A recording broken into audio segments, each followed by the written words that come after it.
said his brain was infected by devils.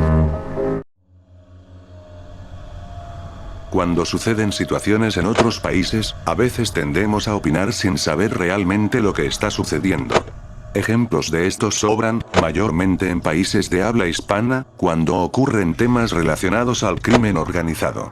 Desde hace algún tiempo he visto opiniones o comentarios de personas que, al ver lo que sucede en El Salvador con el tema de las maras, voltean a ver al tema del narcotráfico en México, y comparan la posibilidad de eliminar esa problemática con lo que sucede en su país.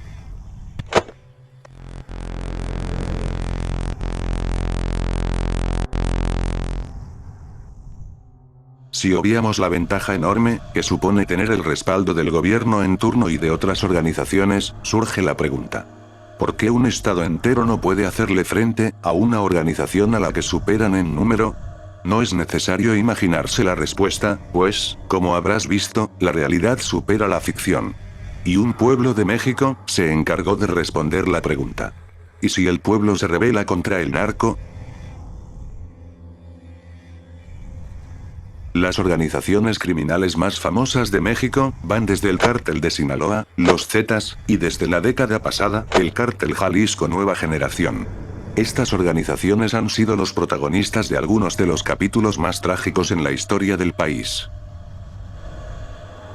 Sin embargo, el hecho de que hayan sido las agrupaciones más famosas o que aún tengan cierto grado de poder, no significa que el narcotráfico se limite a ellos.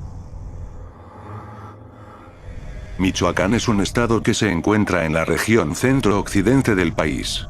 Su territorio ha sido uno de los más disputados dentro de las ramas del crimen. Aunque actualmente la mayor parte de su extensión está tomada por el CJNG, varios años antes de la expansión de este cártel, el infame grupo de los Zetas aterrorizó a la población, cometiendo asesinatos, además de realizar extorsiones y cobro de piso. Aproximadamente en el año 2006, una organización recién creada, llamada La Familia Michoacana, salió a la luz, declarándole la guerra a los Zetas y otros grupos armados. Su carta de presentación fue arrojar 5 cabezas de miembros rivales dentro de una discoteca ubicada en Uruapan. Esta nueva organización venía comandada por un hombre conocido como Nazario Moreno, quien firmó aquella manta junto a las cabezas, como un acto de justicia divina. Fue así como el cartel de la familia michoacana comenzó una limpieza en algunas de las partes más importantes del estado, sacando a los miembros de los Zetas que ya estaban establecidos, e impidiendo la llegada de otros. Esta organización supo ganarse el apoyo de la gente, en primera instancia, debido a que Nazario Moreno tenía un fanatismo religioso muy notable, que influía hacia los miembros del cártel, y a su vez, formaba parte de su discurso, de que su organización se dedicaba exclusivamente al tráfico de drogas, y que jamás se metería con la población.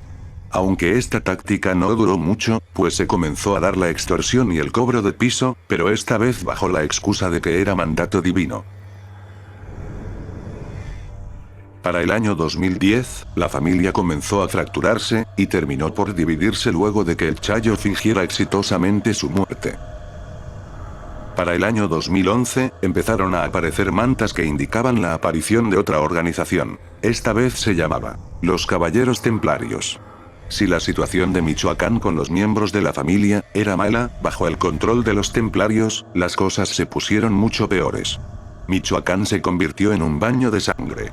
Empezaron a atormentar a la población con violencia extrema. El supuesto control que se tenía sobre las actividades criminales dejó de existir. Ahora cualquier comerciante, grande o pequeño, era víctima del cobro de piso. De no acatar las órdenes, eran asesinados.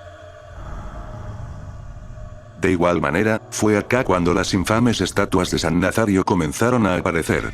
Si andabas por la calle y te encontrabas con una, tenías que rendirle oraciones y agradecimiento, pues siempre había un miembro de los templarios viendo quién no lo hacía, para castigarlo. Mientras el Chayo gobernaba desde las sombras, el principal líder de los templarios fue Servando Gómez Martínez, alias, La Tuta o el Profe. Uno de los personajes más bizarros dentro del crimen organizado. Un profesor que se volvió narcotraficante, que aparecía a cámara e incluso se dejó entrevistar mientras era uno de los más buscados. Bajo este contexto de crisis, violencia y una completa negligencia por parte de las autoridades, fue que varios pueblos de Michoacán, hartos de esta situación, decidieron unirse para salvaguardar la vida de sus seres queridos, aunque ello implicara perder la vida. Gracias a la iniciativa de Hipólito Mora Chávez, desde la comunidad de La Ruana, y por su lado, José Manuel Mireles desde Tepalcatepec, lograron convencer a los habitantes de levantarse en armas contra los templarios. Fue así que en febrero del 2013, se dio a conocer el Grupo de Autodefensas de Michoacán. Como ya se dijo, fueron formados por personas normales, con algunos que poseían algunas armas comunes. Sin embargo, cada vez fueron haciéndose de más armamento que le robaban a los miembros de los templarios que llegaban a sus manos. Aunque en un principio los neutralizaban para entregarlos ellos mismos a las autoridades, al notar que esto no servía, comenzaron a matarlos en enfrentamientos. El estado de Michoacán comenzó a ver un nuevo amanecer, gracias a cientos de personas que, vestidos con playeras blancas, defendían la tierra que les habían robado los narcos. Los templarios sufrieron un fuerte golpe tras la muerte oficial de Nazario Moreno en 2014, lo que puso a la tuta aún más en el radar de las autoridades. Sin embargo, este último, fiel a su tradición, comenzó a aparecer en videos donde dijo, entre otras cosas, que los grupos de autodefensas estaban siendo respaldados por otros grupos del crimen organizado. Porque no queremos que, a raíz de lo que está aconteciendo en Buenavista, Tomatlán, en La Ruana, en Tepeque, se formen esos llamados grupos comunitarios, guardias comunitarias, que atrás de ellas está el cartel Jalisco Nueva Generación. El señor Mencho, mi enemigo, por así decirlo, porque somos de diferente organización. Él tendrá su organización y yo represento la organización de los Caballeros Templarios, que a mucha honra la llevo conmigo y la estoy representando. Aunque se pudo pensar que se trataba de una manera de conseguir apoyo, el tiempo le daría la razón a la tuta.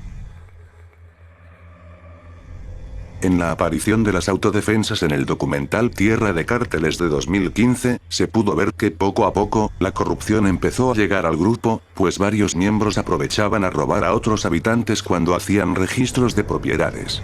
Asimismo, el grupo fue traicionado por uno de sus fundadores, Estanislao Beltrán, quien aceptó disolver las autodefensas para crear un grupo patrocinado por el gobierno, llamado Fuerza Rural, que no accionó contra el crimen organizado. Asimismo, José Manuel Mireles fue arrestado en 2014 por portación de armas, y Estanislao jamás hizo algo por sacarlo de prisión. Mientras Mireles estuvo recluido, Beltrán aprovechó para permitir el ingreso de narcotraficantes a las áreas que ya habían recuperado. Gracias a esto, al poco tiempo de sacar a los templarios, y luego del arresto de la tuta, Michoacán vería la muerte de un grupo y el nacimiento de otros dos.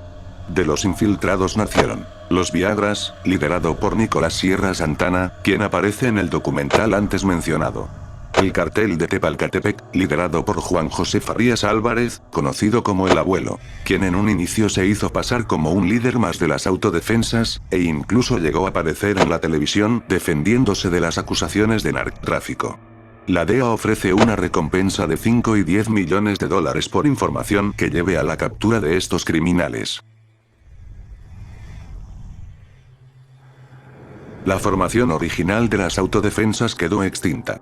El doctor Mireles falleció en 2020 luego de complicaciones de salud.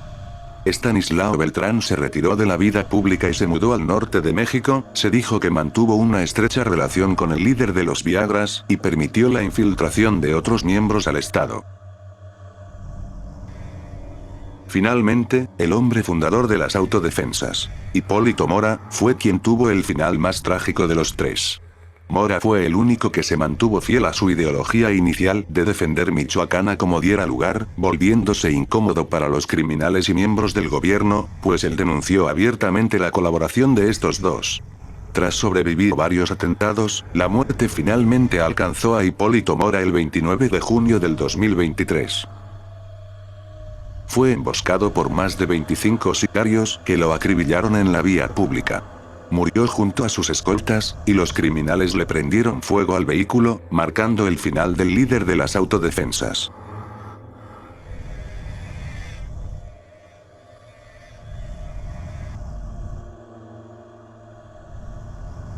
Aunque actualmente hay pequeños grupos en comunidades que se hacen llamar autodefensas, informes revelan que son pequeñas células pertenecientes a cárteles más grandes. Aunque las autodefensas lograron su cometido sin ayuda del gobierno, terminaron perdiendo su lucha contra uno de los factores más en cuanto al crimen organizado: la sed de poder. Y es que, cuando se vieron en ventaja, muchos de los pobladores decidieron darle la espalda a la tierra que defendían, y se aliaron con los infiltrados y traidores, para formar parte del estilo de vida tan lucrativo que aparenta ser el mundo del narcotráfico. Fue así como el intento más prolífico de la población por luchar contra el crimen organizado fue un éxito, pero a la vez, un muy triste fracaso.